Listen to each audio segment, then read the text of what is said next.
Hello, everybody. Welcome back to Communal Expressions. I'm Eva Melton, one of the co-hosts for Communal Expressions, and I'm here with my friend, Richard Rice. How are you, Richard? I'm good. How are you? I'm good. Richard is also a co-host for Communal Expressions, and we also have Zac Henson, who's joining us today. Zac, how are you doing today? I'm good. How are you? I'm doing awesome. Thank you so much for taking time out of your schedule to join us. Coronavirus, COVID-19 is impacting the United States and the world from various perspectives, our health, the economy. We're hearing talks of stimulus packages, and some people seem to be more concerned about the numbers than as relates to money versus numbers as it relates to people. We're being told to flatten the curve, and we're still figuring out what that means. And so before we get into a conversation, I want you to tell our listeners who you are. Yeah, I'm Dr. Zac Henson. I got a PhD from Berkeley in 2013. Since then, I've been a community organizer on various projects. I'm also an automotive service excellence certified auto technician. My current projects are the Cooperative New School for Urban Studies and Environmental Justice, which is a platform for online popular education. We have faculty in Mexico, California, and Alabama. I'm currently teaching a class with the Cooperative New School called Redneck Studies, which is about Southern white working class identity. Out of that process, because it's a popular education process, you're supposed to get something out of it. Out of that process, we're creating the Automotive Free Clinic, which is going to be a shop where low-income people can get free or no-cost automotive repairs, and also educational classes. We're going to teach classes. We're obviously going to teach automotive classes, basic automotive technology, but we're also going to teach classes on politics, community development, economics, numerous other things. So the idea is for the shop to be a community institution where people can come and get enriched in many ways. And that's the stuff that I'm working on right now. Excellent.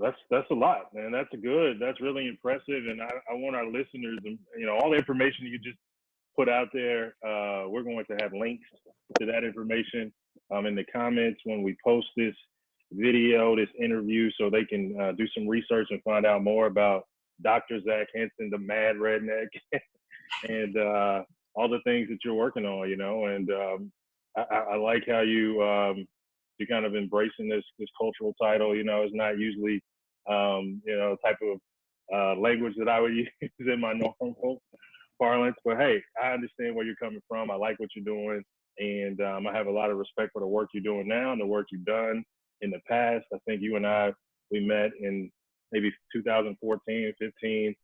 We started doing some work with the Magic City Agriculture Project. Where you invited me to be a part of that organization. And it was really good to be able to work with you in that capacity because, really before that point, I hadn't really had an opportunity to kind of marry my professional training with my spiritual and moral compass, and I thought that those two things were necessarily at odds with one another. Part of me knew that it wasn't, but, from the information that I received from the folks around me, then I felt like it was. So it was a good opportunity. I know that's not what this interview is about, but I wanted to put that out there. And, as we talked about this pandemic, it's a global crisis in which it is created, and it's really exposed a lot of systemic issues, or not exposed them, but kind of has highlighted them.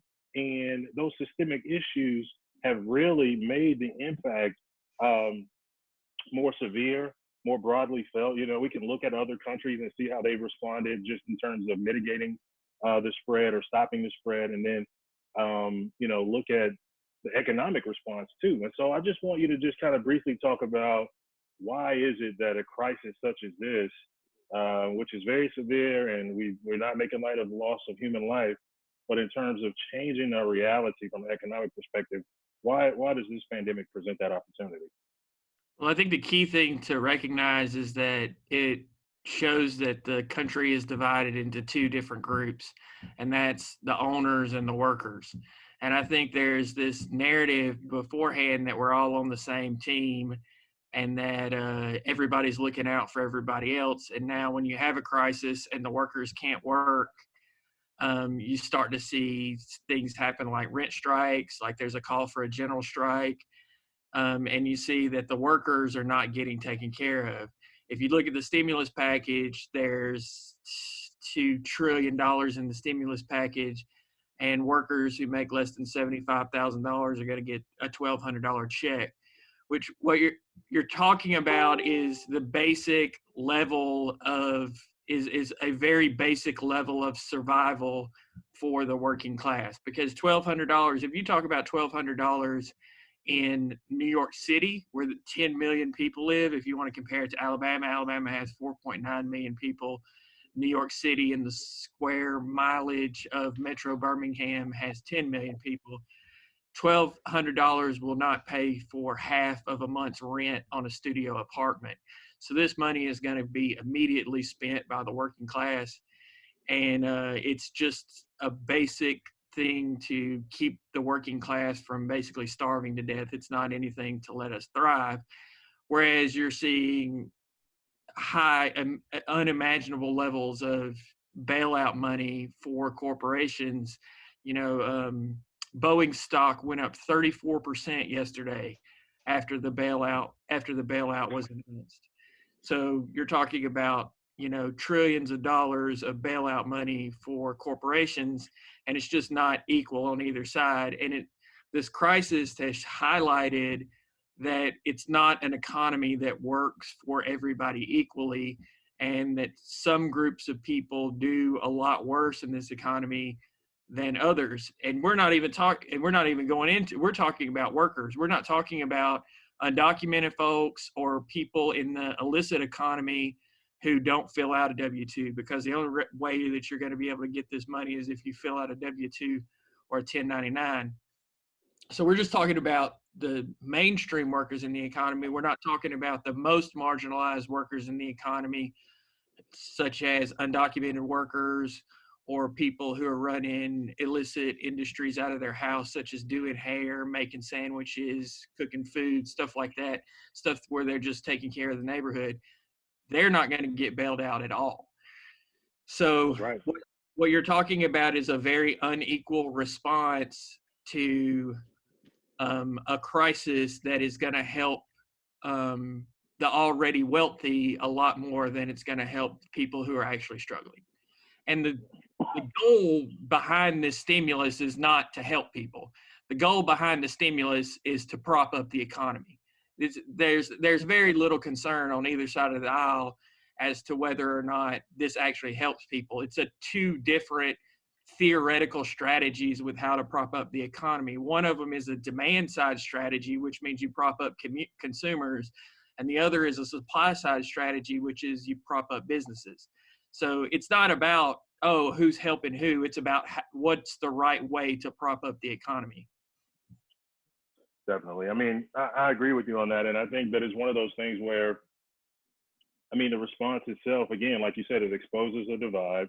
It shows that in addition to this $2 trillion stimulus and bulk of it going to corporations, some of those corporations have already been exposed as being inefficient.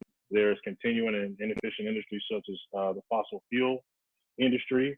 But then also we've also invested quite a bit of money, or the Treasury has also engaged in quantitative easing as well. And a lot of times this money that is put back into either the financial market or stock market, it doesn't, just like we saw in 2008 with the mortgage crisis, the money didn't lead to additional lending to everyday people, to workers, like you mentioned.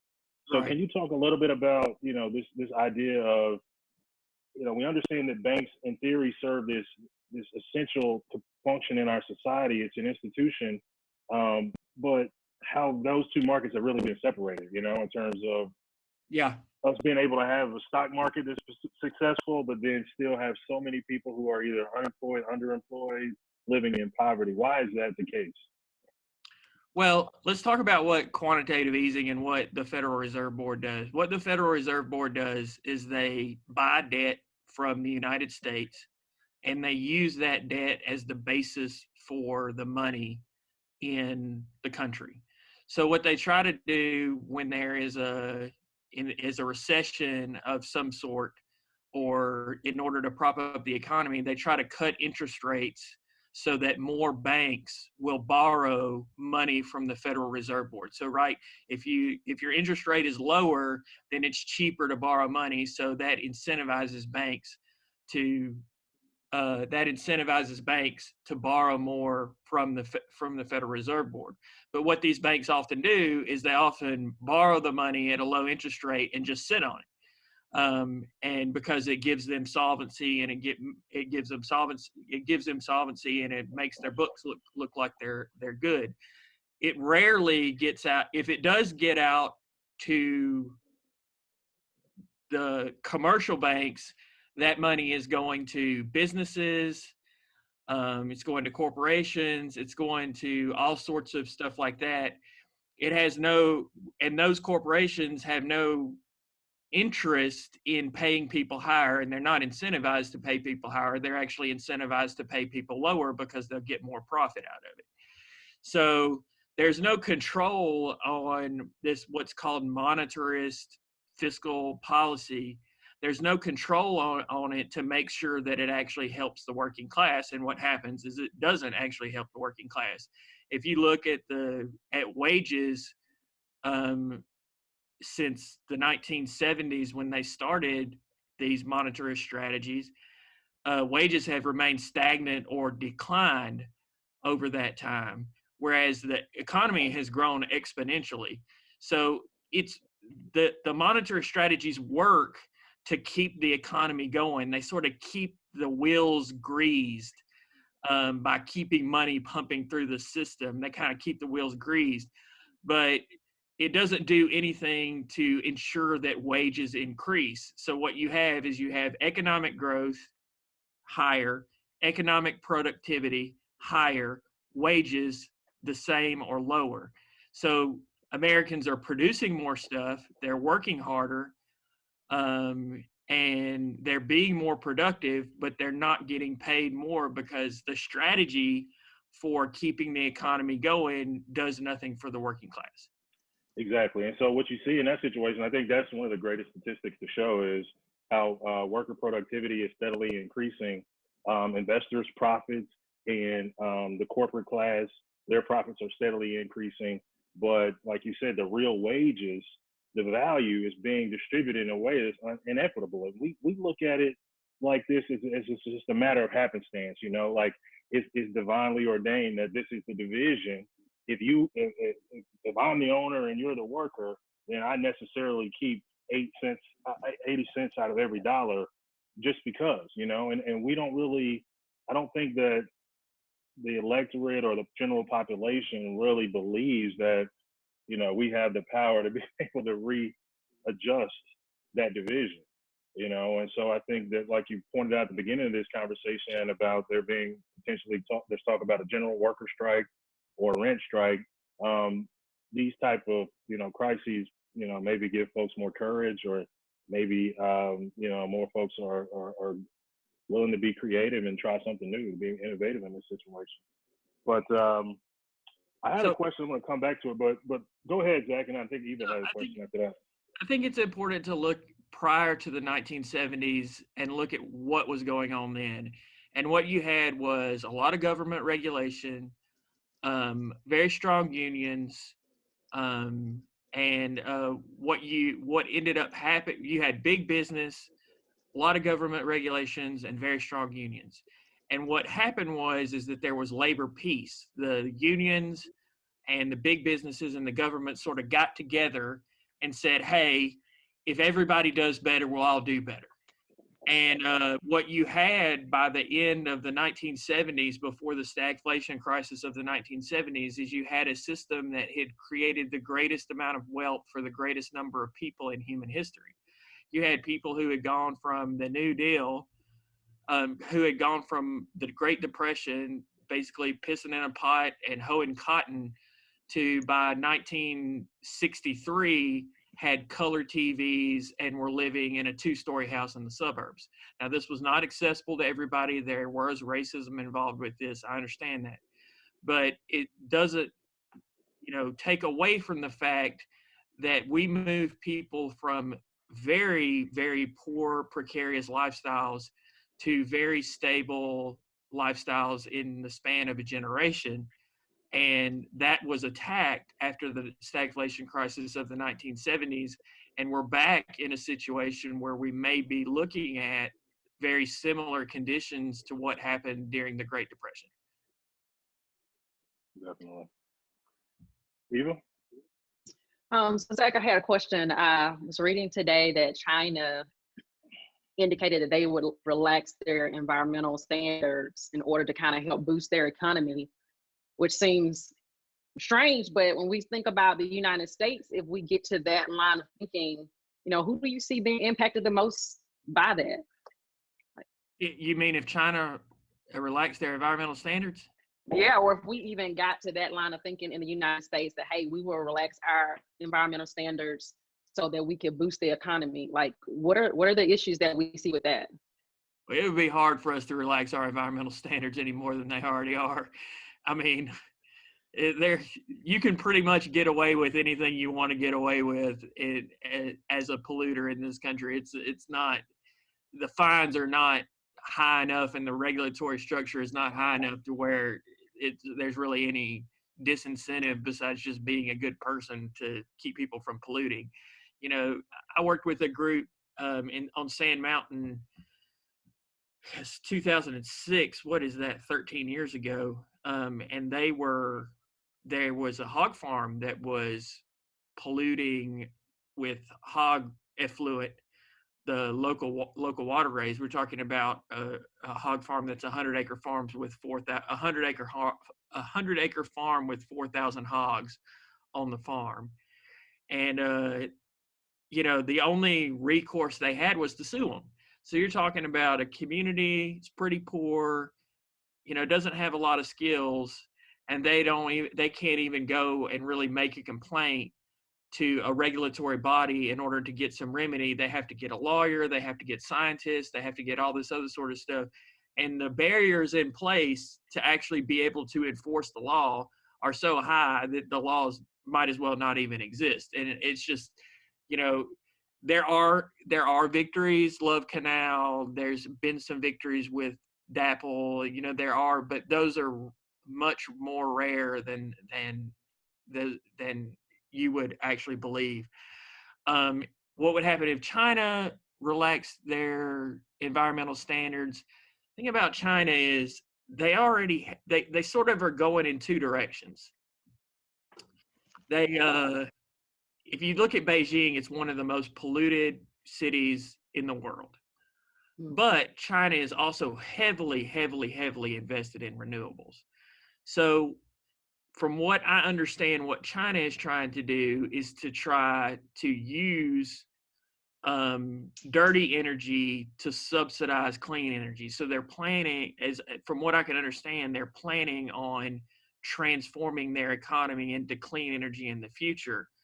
But you're talking about in a global market. So there's like a race, there's like all these countries are racing against each other, and whoever gets the most economic growth wins. Why?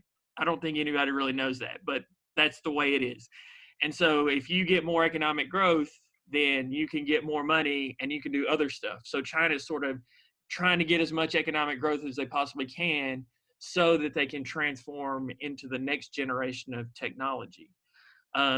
You can see this happening in Europe. Europe is very much, Germany, which is the most productive country in Europe, is really, really heavily going to renewables. This is the next wave. This is not something that is not going to happen. It's going to happen, and it's going to be the basis for the next economy. And the only country in the world that is standing in the way of that is the United States. The United States loves fossil fuels, is totally wrapped up in fossil fuels, and our corporations are so controlled by the oil and gas lobby that they are going to put off that inevitability as long as they possibly can. And what it's really going to do in the long run is it's going to hurt our standing in the world vis-a-vis other countries. So there's a long answer to maybe what was a simple question, but I don't know if that went anywhere. No, Yeah, it was you good. did. That was very good. Yeah, I think that was good. And I mean, it's one of those things where a lot of times the true cost of these fossil fuel industries are externalized. They're externalized through subsidies from the federal government, direct dollars, forgiveness, tax breaks, also in terms of the actual cleanup costs, in terms of assigning a dollar value to the pollution itself, whether it's, oil spills or whether it's, carbon in the atmosphere or, whether it's the issue with the pig farmers, and the residents who live around it are left to deal with those negative consequences. And so the true costs of these industries are never really reported on the books. So these lobbyists that are working on behalf of these industries are able to go and say, this is a cheaper way, coal is cheaper, it's more, it's going to allow us to be more productive at a lower cost. And we're never really seeing what those real costs are. And, to your point about each country racing, it's like this argument that once we switch to renewable energy, cleaner energy, or green economy, that we're going to have these initial costs, these startup costs that are so high that it's going to set us back. And so, we might hear our current president say, I'm not going to put that type of responsibility on American corporations and put them at a disadvantage when they're competing against companies in other countries. And I think, he'll use China as an example and say, well, they have an advantage because they don't have to deal with the same type of regulations. And so it's a lot of misinformation out there. And I think that we do really need to expose it. And I just wanted to kind of come back to a point that you made, Zach, about these current policies being used to prop up the current economy.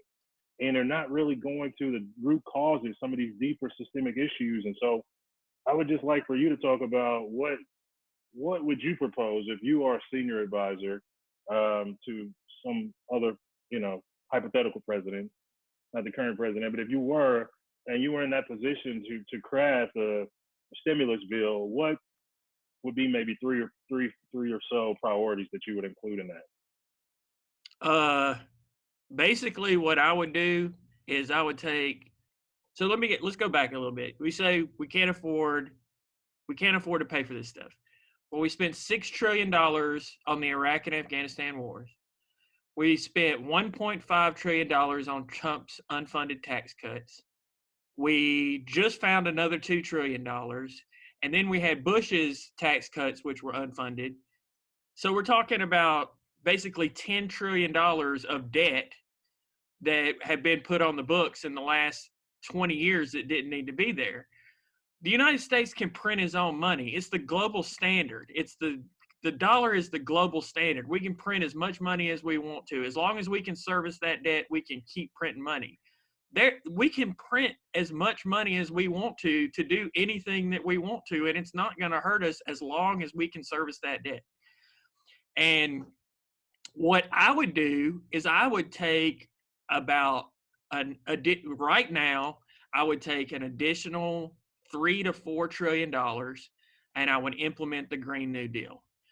Sustainable agriculture, clean energy, cooperatives, local control, all that sort of stuff. I would take that money right now and I would transform our economy. In ideal world, somebody as crazy as I am got elected president. In ideal world, I would transform our economy into a Green New Deal economy that was a new type of economy, maybe not socialism, but definitely not capitalism, a new type of economy that actually healed the earth and provided for the people. Yeah, I agree with you. And I think that if we talk about this function of folks being able to have access to capital or to be able to have access to loans, to have an idea and take that idea, a concept, and make it into something tangible, that part of capitalism where it actually serving that purpose, and you give the person that's willing to lend the money a return on it that's sufficient for them to want to give up their money, okay, I'm with it. But to the extent that you allow capitalism to become bloated and the workers and the citizens are serving a system rather than vice versa. So the needs of a capitalist system are greater than the needs, the medical needs of the people. That's a problem. That's a problem. And I think everybody should be ready to agree on that. And so I understand what you're saying in terms of changing this idea of capitalism as we're practicing it now, not necessarily moving all the way to socialism, but incorporating some of those ideas that provides that safety net, that security that we've seen in other countries. When workers have that type of security, their productivity increases, right? And those additional costs that provide that security net are offset by the higher productivity levels. And we just don't ever get to that conversation. And, you know, one of the other points I wanted to make briefly is that so often, I'd like to hear your comments on this too, Zach. So often we hear the word bipartisanship, like shopped around and tossed around. And it's like bipartisanship is synonymous with fairness or equality, or there's this idea that it means that a bipartisan policy is representative of everyone, where bipartisanship oftentimes doesn't even represent the majority of the electorate, let alone, as you mentioned earlier, it certainly doesn't represent majority of the general population. And just curious to know, like, how do you think, what would you say to just everyday folks, voters, workers, activists, organizers, in terms of kind of combating that in a way that's effective, in a way that's going to bring about some type of difference in policy? Well, one of the things you got to understand is that the electorate in the United States is extremely tiny. 58 million people in the United States voting eligible. 58 million voting eligible people did not vote in the last presidential election. Hillary Clinton, who won the popular vote, got 26.5% of the vote, and Donald Trump got like 26.3%. We're talking about a minority government either way you look at it. So the people on Capitol Hill and in Montgomery are representative of a minority, a very small minority of the actual people in the United States. What I find that most people, when you stop talking about politics, they all want the same thing, which is they want their kids to be healthy. They want their family to be taken care of. They want to have a decent job that pays well. They want to have a roof over their heads. You know, most everybody has the same basic things. It's only when you start getting into, you know, Donald Trump said that, Nancy Pelosi said that, and that sort of stuff. These people don't represent us. Like, they're not who we are. Nancy Pelosi is a millionaire. Donald Trump is a billionaire. Like, these are not people like us. You know, they're not working stiffs. And, you know, until we have a system where you don't have to be a millionaire or a billionaire to be president, it's not gonna represent us. So what I would tell people to do is basically get out in your community, get with people you know, figure out what y'all need, and figure out how to get it. And, you know, solve your problems locally. Like, get involved in local politics. You know, you might not be able to be president. You might not be able to be, but you if you live in a small town, you might be able to be a city councilor, or you might be able to be a school board representative, or, you know, there's other things that you could do. Heck, you could be a neighborhood president in Birmingham. There's all sorts of things you could get, you could be a part of.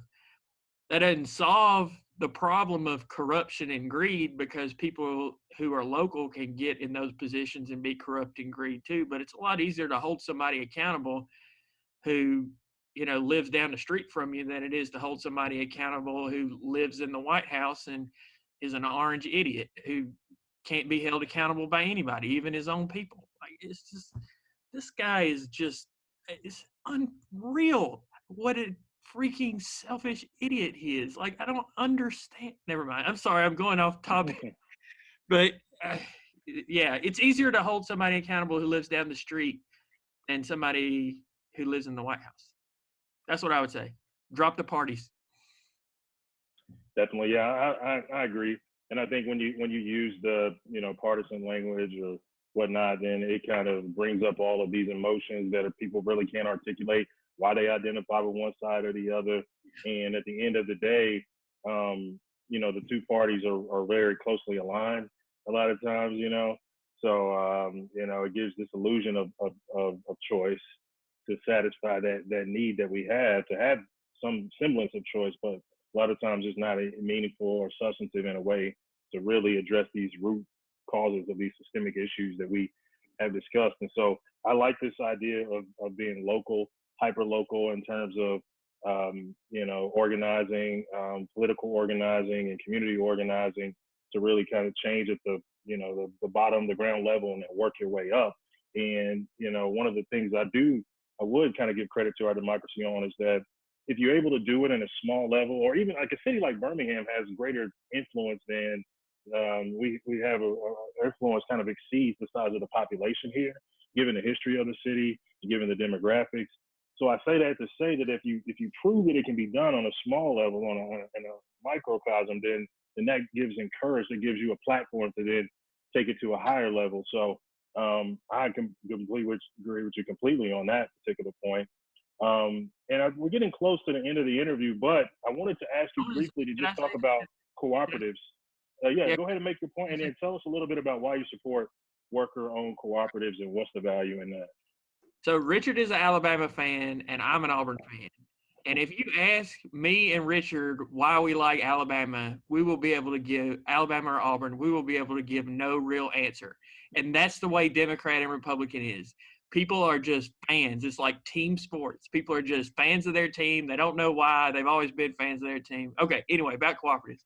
The reason that I like cooperatives is that if you take a business, a traditional capitalist business, that is run by a board of directors or by a sole proprietor, that business is not democratic.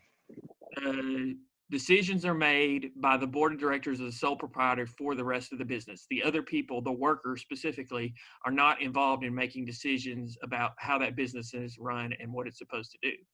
A cooperative, on the other hand, is run by everybody who's in the business. So all of the workers work, vote, make decisions, plan, set aside processes. Everything that's a part of running the business is done democratically by everybody. And what the number one thing that I'm about is democracy. And normal business are not democratic. They're authoritarian, and that's why I don't like them. And cooperatives are democratic, and that's why I do like them. Definitely. Yeah, I mean, this idea of having a more democratic process and making the decisions for the business, then, the hope, the theory, and I guess, what the data supports is that the resources, the value generated by that entity, the unit, the corporation, the cooperative, are then distributed in a way that's more equitable, or distributed in a way that each individual has input. And a lot of times, like you mentioned, with a traditional business, if I can say that, then the board of directors are actually making decisions based on what's best for the investors, not even concerned with the workers. It's, we need you, but we can replace you easily, right? And we've actually lobbied the government to make sure that we keep wages low enough to create enough competition for your job that you're expendable. And so our decisions are going to be for the benefit of the investors and the CEO, who also shares in the the value of the stocks and whatnot as well. And that's why a lot of times with these bailouts that we see in the midst of a crisis, all of that money, that taxpayer money, is then given to these corporations, and it goes to the benefit of a small group of individuals, the investor class. And it really doesn't have any impact on the economy. Just really briefly, this is a point I always like to make in terms of this idea of the velocity of money, and how folks who have a lot of money don't really feel the need to spend it as quickly, and how the velocity, or how quickly we spend money, and how much is transferring from one person to the next, how that affects the overall health of the economy. Can you kind of why is that? Can you explain that briefly? I think you're talking about the multiplier effect, but I'm not sure. If you think about a dollar that I spend at Walmart, that dollar goes into Walmart and goes back into the CEO's pocketbook, and they just line their pocketbook. But if you talk about, I spend it at a local business, a local cooperative, then that person spends it at another local cooperative, and then that person spends it at another local cooperative. It stays within the community and it moves around. So instead of the money that you spend moving around, maybe at a slower speed amongst very wealthy capitalists, if you keep it local, it'll move around amongst the workers. It just depends as far as like how fast capitalists spend money. It just depends on what they want to do. If they want to make a lot of money really quickly, then they'll continue to throw off that money into the capitalist system. But if they want to save and, maybe buy stock or investments or something like that, then that's one way to do it. But generally speaking, it is my understanding that the capitalist system thrives the best when people spend all of their money all of the time. And it doesn't matter if it's a rich person or a poor person. So a rich person doesn't have to in the same way that a poor person does, but the capitalist system works a lot better when rich people spend all their money all the time.